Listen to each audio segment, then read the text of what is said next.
मैं राम मंदिर प्राण प्रतिष्ठा की बात करती हूँ। इसको एक राजनीतिक रंग नहीं चढ़ना चाहिए था, लेकिन हो गया है। और जब इलेक्शंस आ गए हैं तो फिर चाहे ऑपोजिशन हो या बीजेपी हो, एक दूसरे पर आरोप लगाते हैं, तुम पापी तुम पापी।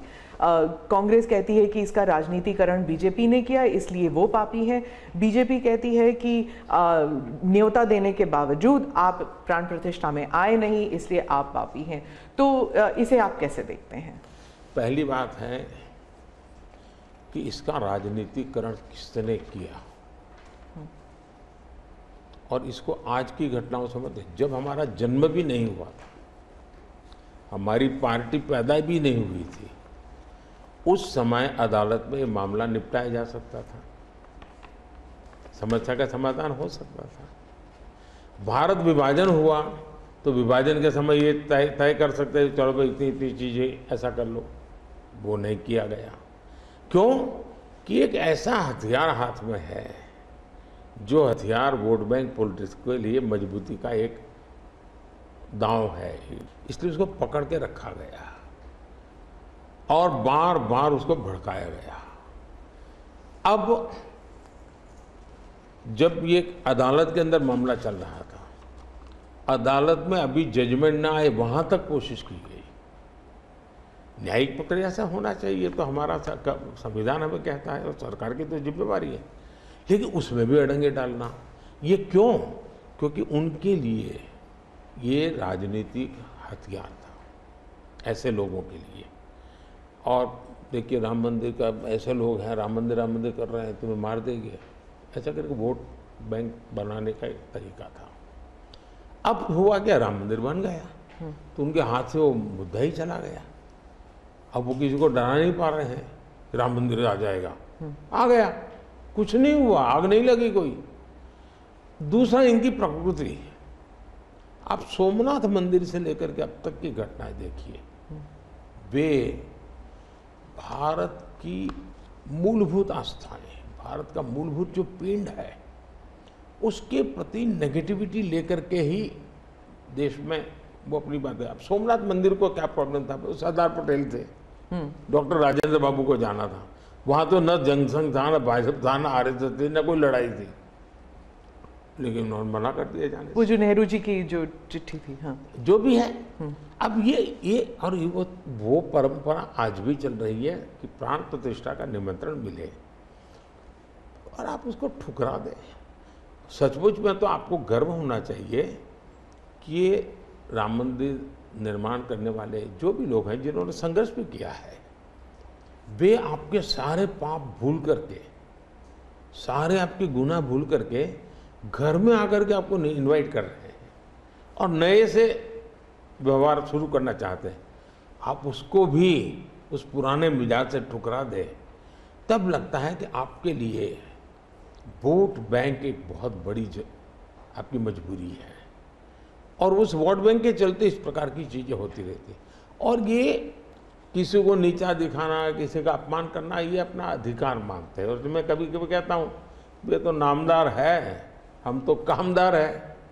अब मैं नॉर्थ ईस्ट जाऊँ, वहाँ के लोग कोई कपड़े पहना दे, मैं पहनता हूँ, उसकी भी मजाक उड़ाना, यानी हर चीज़ की। मैं तमिलनाडु जाऊँ, लुंगी पहनूँ, तो उनको लगता है देखो ये कर रहा है, वो कर रहा है। मैं हैरान हूँ जी, इतनी नफरत लोकतंत्र में नहीं होती है, नहीं होनी चाहिए। देखिए हमारे लिए, मैं मानता हूँ ये न राजनीति का विषय हम लोगों के लिए है, न होना चाहिए और न कभी होगा। हमारे लिए एक जबरदस्त आस्था का विषय है जी। और ये कोई प्रभु राम का संबंध कोई मेरे कारखाना में नहीं आया जी, हजारों साल से, और दुनिया के अनेक देशों में है। जब ये राम मंदिर का निमंत्रण देने के लिए ट्रस्ट के लोग मुझे आए, उन्होंने ठुकरा दिया। मैं सोचने लगा इतना बड़ा मुझे दायित्व दिया जा रहा है, मैं अपने आप को योग्य क्या कैसे करूं, अपने आप को योग्य कैसे बनाऊं। तो मैंने कुछ लोगों की एडवाइस ली, कुछ संतों की, कुछ जानकार लोगों की, मेरी स्पिरिचुअल लाइफ से जुड़े हुए कुछ लोगों को मैंने पूछा कि भाई मैं इसको एक प्रधानमंत्री के रूप में इस कार्यक्रम को नहीं लेता हूँ, एक राम भक्त के रूप में करना चाहता हूँ, मुझे क्या करना। उसमें से मुझे सुझाव आया, तो सुझाव तो बहुत, लेकिन मैंने फिर कुछ अध्ययन भी किया और मैंने मनोमन तय किया कि मैं 11 दिन का अनुष्ठान करूँगा। और मैं ज़मीन पे सोता था, नारियल के पानी पर रहता था और तय किया मैं कि प्रभु राम जहाँ जहाँ गए थे उसमें जहाँ भी मैं जा सकता हूँ जाने का प्रयास करूँगा। और वहाँ मैं अपना, जब मैं श्रीरंगम मंदिर में गया, दक्षिण भारत में, हाँ। दक्षिण भारत में, और कम्ब रामायण का मैंने पाठ किया वहाँ, तब मुझे वहाँ के लोगों ने बताया कि साहब 800 साल पहले जब कम्ब रामायण की रचना हुई तो पहला पाठ इसी जगह पे हुआ। और मैं देख रहा सबके आंख में आंसू थे। ये जो मैंने अनुभूति की है साउथ में खास करके, यहाँ बैठे हुए लोगों को अंदाज नहीं आएगा जी कि क्या भक्ति है, क्या आस्था है और कितनी पवित्रता है उसमें। मेरा कार्यक्रम नोन नहीं था, मेरा काम भी ऐसा व्यक्तिगत था, लेकिन जो जन सामर्थ्य एक प्रकार से मुझे उनके भाव में अनुभव कर रहा था, तो मेरे लिए शायद मेरी स्पिरिचुअल जर्नी की एक बहुत बड़ा महत्वपूर्ण ये 11 दिन की घटना मैं देखता हूँ। मैं और राम मंदिर प्राण प्रतिष्ठा को मैंने बहुत गंभीर लिया था जी। मैंने एक इवेंट के रूप में नहीं लिया था जी, मेरे लिए वो इवेंट नहीं था। वो एक स्पिरिचुअल मूवमेंट था आपके लिए? मैं मानता, मुझे दिखता था वो 500 साल का संघर्ष, मुझे दिखता था 140 करोड़ लोगों की श्रद्धा, सपने, और देश के गरीब गरीब लोगों ने पाई पाई दे करके मंदिर बनाया है जी। ये मंदिर 3 चीजें मैं देखता हूँ। एक, 500 साल का अविरत अखंड एक निष्ठ संघर्ष, लाखों लोगों का एक काम के लिए बलिदान। दूसरा, लंबी न्यायिक प्रक्रिया,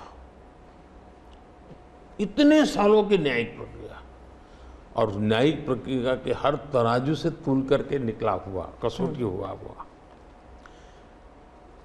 दूसरा, टेक्नोलॉजी का उपयोग, ASI के द्वारा उसकी खुदाई, सबूत, ये एक बहुत बड़ा। और चौथा, हिंदुस्तान के कोटि कोटि लोगों ने 1-1, 2-2, 5-5 रुपया जो भी दे सकते हैं दे करके ये मंदिर बनाया है। ये मंदिर सरकारी खजाने से नहीं बना है। ये ऐसे पहलू हैं कि जो भारत के स्वाभिमान को, भारत के सामर्थ्य को, भारत के सपनों को, भारत के संकल्प को और भारत के आने वाली पीढ़ी को बहुत बड़ी प्रेरणा देने वाले हैं।